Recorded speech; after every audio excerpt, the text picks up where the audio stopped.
Thank you, thank you. Thank you so much for that reception. What an amazing reception. We did it. You campaigned for it, you fought for it, you voted for it, and now it has arrived. Change begins now. Did you just hear what he said? You campaigned for it, you voted for it. But the people believed what you and your MPs promised when you knocked on the doors, and they voted accordingly. But it turns out what you were actually saying was all lies. The shocking truth is that you took advantage of those lies, deceiving the vulnerable and the elderly to vote for Labour.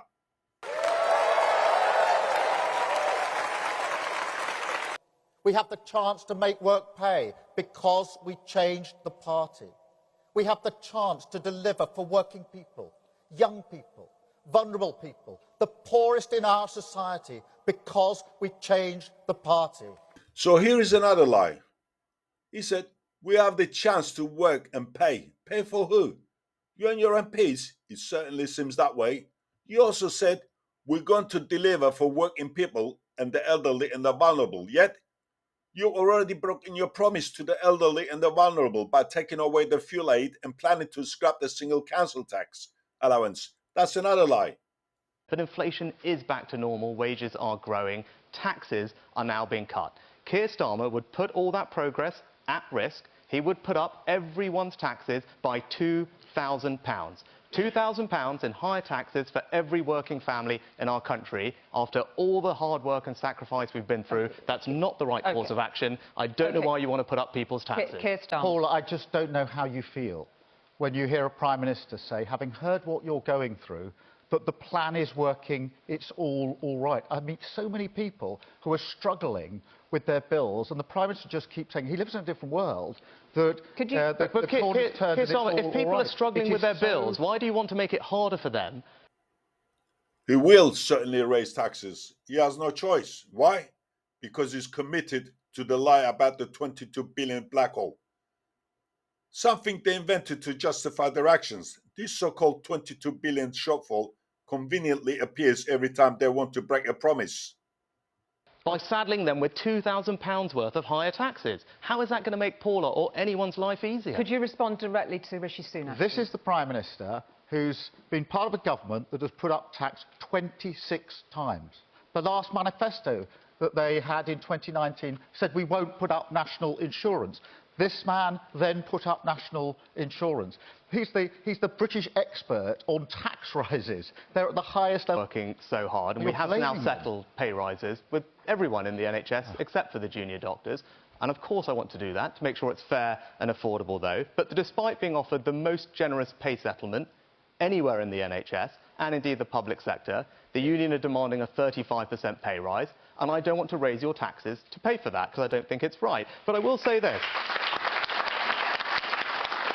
So, when Keir Starmer says he'll resolve it, he hasn't explained to you how. But OK, I will say perhaps this. you could answer that, Keir Starmer. Well, we wouldn't pay the 35%. We've already said that to the doctors. We can't afford it because the government's already broken the economy.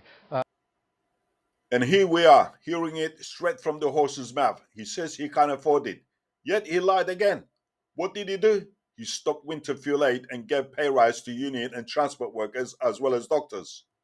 And there are many things that now can't be afforded. So we're not going to pay that. But what you can't do is what the Prime Minister has done, which is to Well, you just said you'd resolve it, so what would you do? At the end of the day... So you're not going to give them the 35% pay rise that they're asking for, so how would you resolve it? Just standing there and saying, I'll resolve it, isn't an answer. That's not a plan. Prime Minister... How would you resolve it? Prime Minister, your record is... Well, no, how would you resolve it? You want to be Prime Minister. How would you resolve the strike? How would you resolve it? I wish he had as much to say, but his record is of saying, I'm not going to get in the room to negotiate. And what have we got? We've been in the room to negotiate. What have we got? Ongoing strikes. We have to end these strikes. How? The grown-up way to do that is to get in the room and to negotiate with the doctors and come to a settlement. I'll tell you how he resolved it. He took away the winter fuel aid from pensioners, and on top of that, he took more money from the budget to give huge pay rises to transport workers and doctors. In fact, he gave them a £10,000 a year rise. That's £200 a week. Meanwhile, he claims he'll give pensioners a £400 £490 a year increase, which is just £9 a week. See the difference? He lied again. He took away the £200 a year fuel aid money. That's not a luxury, by the way, but a life-saving payment for pensioners. And at the same time, he's handing out £200 a week rise to others. So he blatantly lied. Not only did he lie, but he deceived the public. And again, he kept hiding behind the £22 billion shortfall. To me, this was a bribe, giving transport workers and doctors those huge pay rises just to keep them from going on strike. Basically, he gave in to the unions and left the elderly out in the cold. Triple lock plus, so that we raise the personal allowance for pensioners and ensure that the state pension is never subject to tax. That's what you'll get under a future Conservative government. Keir Starmer hasn't matched that pledge, which means for the first time in our country's history, if Labour are elected, pensioners will pay tax. I do not think that is right, and you should explain to everyone why you think pensioners will be paying a retirement tax under your government. Briefly, please, What the Prime Minister's done so far in the 2 weeks of this campaign is to make desperate gimmicks and put them on the table. He's told us he's going to get rid, it's their policy to get rid of national insurance altogether. That's £46 billion. He said it's their policy to get rid of inheritance tax. That's £10 billion. He says he's going to get rid of tax on pensioners. You're just talking nonsense. But just answer the specific question.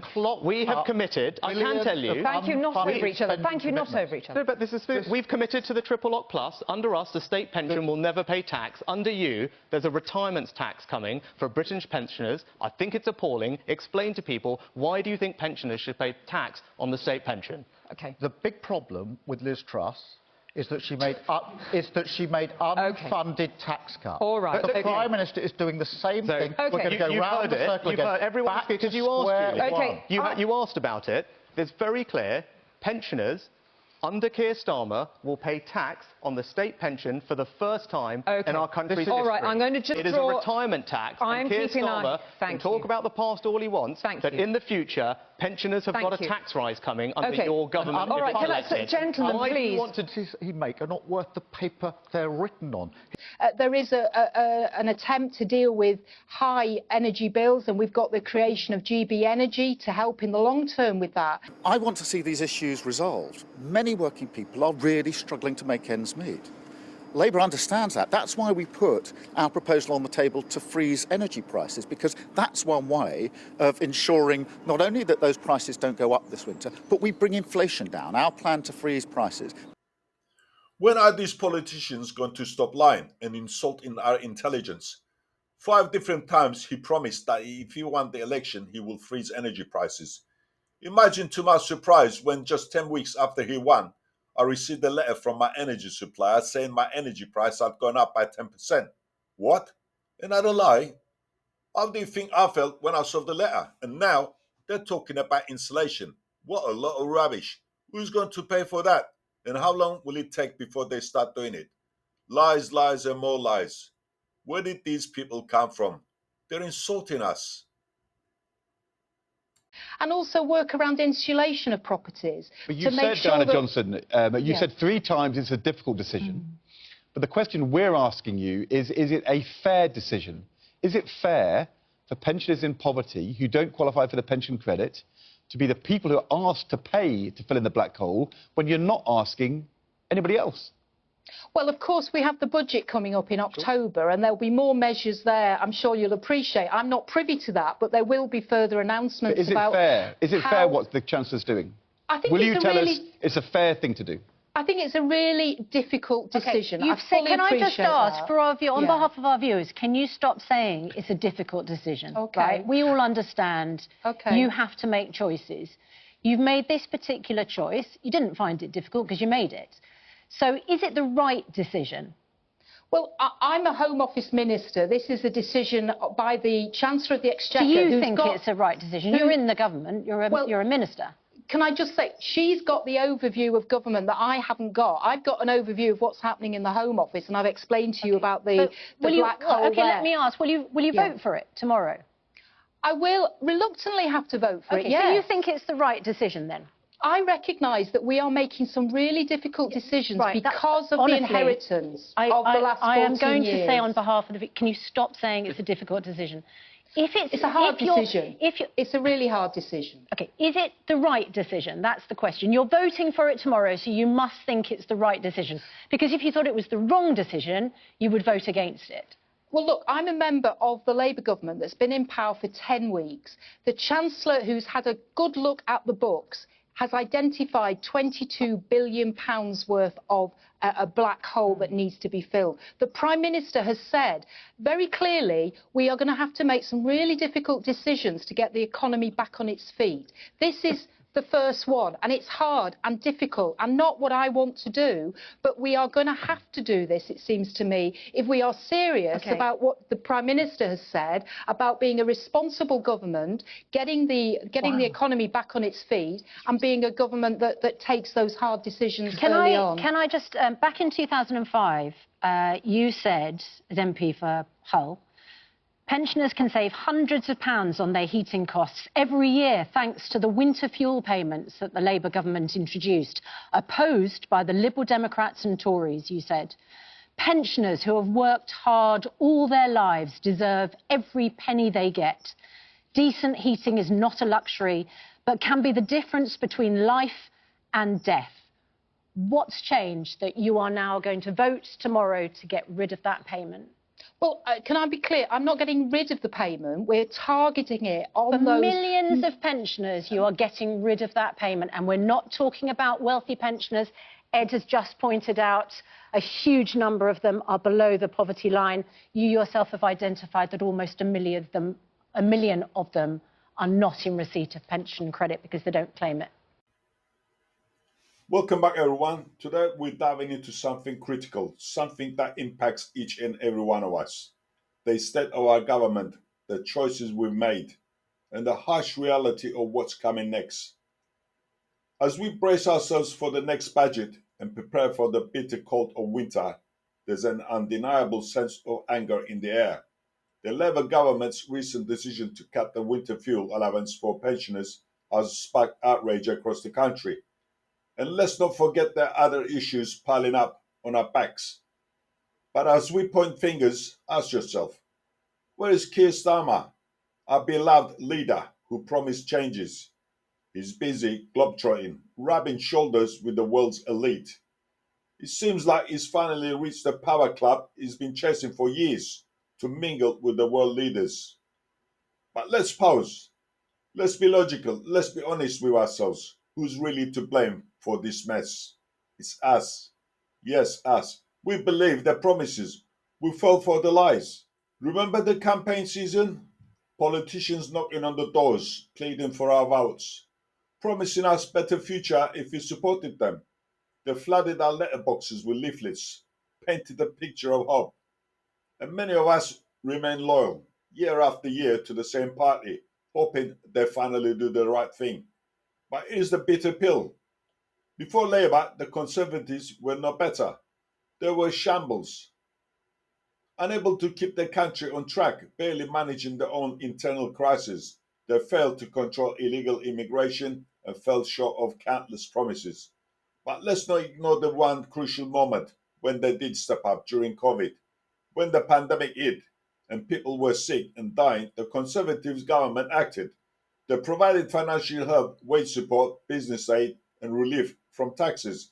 Imagine a lockdown without that support, the chaos, the collapse. Yes, they made mistakes. Yes, people suffered.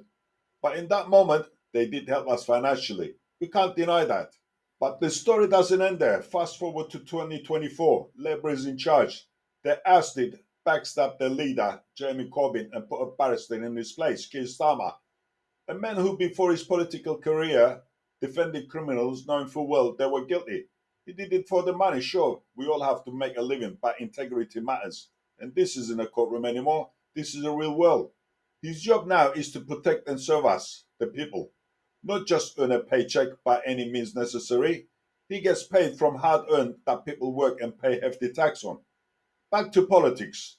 Remember the campaign promises? You listen, you weigh your options, you watch the leaders argue, debate, and try to convince they were the best choice, and then you made your decision. You went to the polls, hoping for a change, expecting something better. But what did we get? Worse. Worse than before. The very thing they promised not to do, they've done. A complete U-turn on their promises. And now, as winter approaches, they're taking away the winter fuel allowance from our most vulnerable, the sick and the elderly. How cruel is that? They said they'd freeze energy prices, but here we are, gas and electric bills rising again, or risen. They promised relief, but now they're raising council taxes for hardworking people, and pensioners are facing full council tax payments. They're even talking about taking away the pensioners' bus pass, and as if that wasn't enough, they're banning junk food ads, planning to ban outdoor smoking, introducing a car mileage tax, and considering increasing income tax. All the while, our roads are crumbling, full of potholes, and yet millions of pounds are being sent overseas on foreign aid. And what about the pensioners? I know I keep coming back to the pensioners, but this is a strong point. The very people who voted for Labour believing they will be better off. When it came down to defending the winter fuel allowance, Labour MPs didn't even show up to the vote. Cowards. They chose the cushy 70,000 a year jobs over the people who put them in power. And here is a good one. The man who claims is honest as they come and was attacking other party leaders for taking donations for personal gain has done it himself and didn't even declare it. If we did what he did, we will have the taxman on the doorstep and probably summoned to court for avoiding tax or other things. Talk about saying one thing and doing the opposite. On top of all this, now they are selling the churches to Islamists to convert them into a mosque. Soon there won't be any churches left. These people will desecrate the graves, taking out the bodies that have been buried there for years. If we went to their country and done this, they will execute us. Another 600 illegal immigrants came in yesterday. That's just what we know. There could be even more. Wait and see, the politicians will come out and say what you want to hear. And that's it. They will go back to the office or go home and play in the garden. What did they exactly do for 70,000 a year plus? Benefits, in which public pay them for their hard-earned wages. Nothing will happen. They're just in it to line their pockets and boost their bank balance from our taxes. This is where we are. And believe me, it's going to get worse. So next time, before we cast our votes, let's not forget this betrayal. Let's remember who really suffers when politicians break their promises. It's not them, it's us. Thank you for watching. Stay informed, stay vigilant, and let's hold those in power accountable.